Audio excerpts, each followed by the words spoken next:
Je pense que c'est utile parce que fenkat buñ ko dul weddi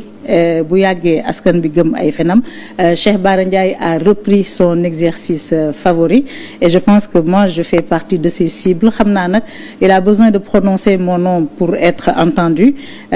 ci déclaration yi nga xam ne def na ko tey. Dès demain mon avocat maître Boubacar Cissé va déposer une plainte auprès du procureur. Mu nar a doon deuxième plainte boo xam ne déposé naa ko contre Cheikh Bara Ndiaye. Souvenez-vous entre février et mars 2025 porté woon na fi une campagne de dénigrement, de manipulation et une diffusion de fausses nouvelles contre 7TV. Lam te waxoon yépp dugaloon ci loxoom jéem cee dugal ay responsables politiques yu Pastef lam te waxoon yépp ay fen la. Ma déposé une plainte contre lui. Parce que à l'époque waxoon na mbir yoo xam ne mënoon na indi jiixi jaaxa ci suñu bopp partenaires yi ñu woo ko au niveau de la brigade des affaires générales. Il a été convoqué mu dem voyage mu dellu si ñu convoqué ko déchargé loo ko convocation bi il ne s'est jamais présenté. Bi ma constaté loolu j'ai écrit à Ousmane Diagne. Ousmane Diagne m'a répondu en me disant que les mesures appropriées seront prises. Ba tey ba sànq j'ai la référence de cette plainte-là. Cette fois-ci il récidive encore di ma accuser ne man maa nekk celle qui est derrière la constitution de la coalition Diomaye Président. En tout cas jox nga ma doole bu ma amul. Donc dès demain je vais rester en justice. Mon avocat dina déposer plainte. Cheikh Bara nag ma lay xamal benn affaire semaine bi aw ma benn soxla. Yaay sama soxla parce que yow il faut que ñu arrêté la yow da nga nekk ak ay góor di ànd ak ñoom saay bu ñu waree fen saay bu ñu waree sos yow ñu désigné la nga nekk fenkat bi parce que ñi la yónni ñoom jàpp nañ ne ay góor lañ jàpp nañu ne ñoom c'est des parents c'est des hommes yoo xam ne dañoo am dignité duñu toog ci penc di fenalaate comme yow da nga am une licence pour di fenal nit ñi di sosal nit ñi la yónni bu la yeboo nañ la wutal avocat semaine bii yow yaay sama soxla. Li nga xam ne nag moom mooy justice bi dinaa demaat ci ñoom parce que je suis républicaine, je crois en la justice de ce pays-là waaye nag je me ferai justice ci nii mbaa ci nële bu la yeboo rek nga takk sa tubéy ba mu dëgër te nga xam ne cette semaine aw ma beneen soxla bu dul yow duma ci épanché wu longtemps loolu rek laa am pour wax la. Et vraiment yërëm naa. Je pense que c'est utile parce que fenkat buñ ko dul weddi bu yàggee askan bi gëm ay fenam. Cheikh Bara Ndiaye a repris son exercice favori et je pense que moi je fais partie de ces cibles. Xam naa nag il a besoin de prononcer mon nom pour être entendu ci déclaration yi nga xam ne def na ko tey. Dès demain mon avocat maître Boubacar Cissé va déposer une plainte auprès du procureur. Mu nar a doon deuxième plainte boo xam ne déposé naa ko contre Cheikh Bara Ndiaye. Souvenez-vous entre février et mars 2025 porté woon na fi une campagne de dénigrement, de manipulation et une diffusion de fausses nouvelles contre 7TV. Lam te waxoon yépp dugaloon ci loxoom jéem cee dugal ay responsables politiques yu Pastef lam te waxoon yépp ay fen la. Ma déposé une plainte contre lui. Parce que à l'époque waxoon na mbir yoo xam ne mënoon na indi jiixi jaaxa ci suñu bopp partenaires yi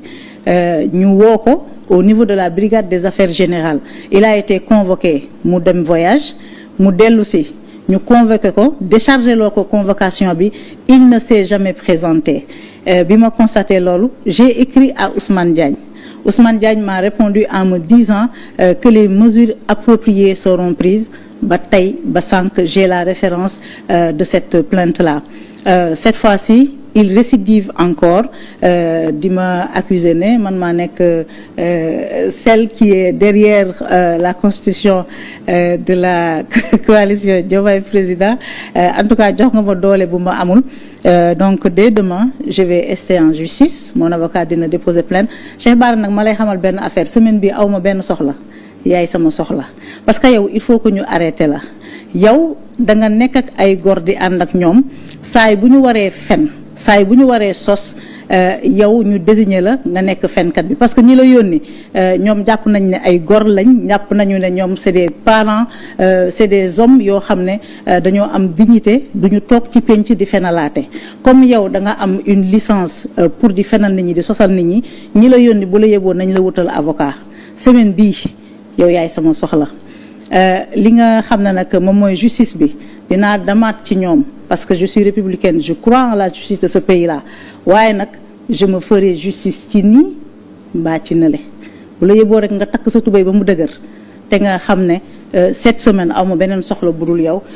du ma ci épanché wu longtemps loolu rek laa am pour wax la et vraiment yërëm naa je pense que c'est utile parce que fenkat bu ñu ko dul weddi bu yàggee askan bi gëm ay fenam Cheikh Bara Ndiaye a repris son exercice favori et je pense que moi je fais partie de ces cibles xam naa nag il a besoin de prononcer mon nom pour être entendu ci déclaration yi nga xam ne def na ko tey dès demain mon avocat maître Boubacar Cissé va déposer une plainte auprès du procureur mu nar a doon deuxième plainte boo xam ne déposé naa ko contre Cheikh Bara Ndiaye souvenez-vous entre février et mars 2025 porté woon na fi une campagne de dénigrement de manipulation et une diffusion de fausses nouvelles contre 7TV lam te waxoon yépp dugaloon ci loxoom jéem cee dugal ay responsables politiques yu Pastef lam te waxoon yépp ay fen la ma déposé une plainte contre lui parce que à l'époque waxoon na mbir yoo xam ne mënoon na indi jiixi jaaxa ci suñu bopp partenaires yi ñu woo ko au niveau de la brigade des affaires générales il a été convoqué mu dem voyage mu dellu si ñu convoqué ko déchargé loo ko convocation bi il ne s'est jamais présenté bi ma constaté loolu j'ai écrit à Ousmane Diagne Ousmane Diagne m'a répondu en me disant que les mesures appropriées seront prises ba tey ba sànq j'ai la référence de cette plainte-là cette fois-ci il récidive encore di ma accuser ne man maa nekk celle qui est derrière la constitution de la coalition Diomaye Président en tout cas jox nga ma doole bu ma amul donc dès demain je vais rester en justice mon avocat dina déposer plainte Cheikh Bara nag ma lay xamal benn affaire semaine bi aw ma benn soxla yaay sama soxla parce que yow il faut que ñu arrêté la yow da nga nekk ak ay góor di ànd ak ñoom saay bu ñu waree fen saay bu ñu waree sos yow ñu désigner la nga nekk fenkat bi parce que ñi la yónni ñoom jàpp nañ ne ay góor lañ jàpp nañu ne ñoom c'est des parents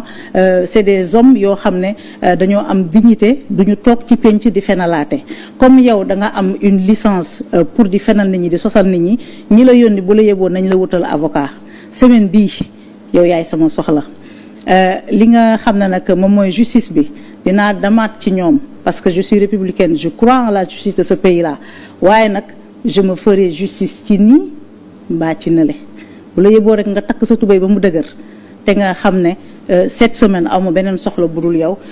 du ma ci épanché wu longtemps loolu rek laa am pour wax la et vraiment yërëm naa